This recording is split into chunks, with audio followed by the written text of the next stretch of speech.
অদৃশ্য পতংগৰ জোনোকাৰ ধ্বনিয়ে মোক লগ নেৰে।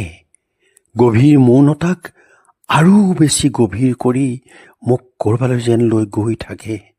হেৰুৱা সপোনৰ জোনাক জলজল পটপট হৈ কেতিয়াবা ভাহি আহে সেই শব্দ তৰংগত। ভৰপূৰ স্মৃতিৰে তোলপাৰ অতীত। ৰাতিৰ পৰা ৰাতিলৈ কেৱল ৰাতি ৰাতি আৰু ৰাতি।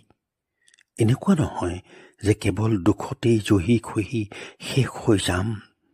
নিজৰ প্ৰতি সিমান অকৃতজ্ঞও নহওঁ মই। নিজেই নিজক বহুতো দিছোঁ, নিজেই নিজৰ পৰা লৈছোঁ বহুতো, কিন্তু কেৱল এক বিমূৰ্ত ভৱিষ্যতৰ কল্পনাত বহু সময় অপচয় কৰাটো সত্য। অৱশ্যে সেয়াও যে জীয়াই থকাৰেই মায়া। কাৰণ কোনো কাৰণত ঘূৰি থকা পৃথিৱীত, গৈ থকা পৃথিৱীত মই আৰু ৰৈ যাব নোৱাৰোঁ।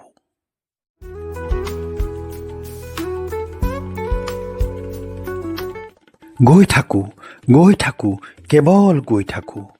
কাণত সেই একেই জোনজোননি, সেই একেই অদৃশ্য পতংগ।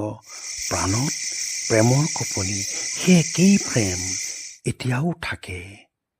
হয়তো আমৃত্যু থাকিব জীৱনৰ এই মন্ত্ৰধ্বনি। এই মন্ত্ৰধ্বনিৰ পৰাই ক্ৰমাৎ শুনিবলৈ পাওঁ এটা পদধ্বনি, মোৰ দুৰন্ত অক্ষৰ পদধ্বনি। জীৱনৰ দুৰন্ত অশ্বৰে আগবাঢ়ি গৈ থাকে, খট খট খট খট খট খটকৈ গৈ থাকে।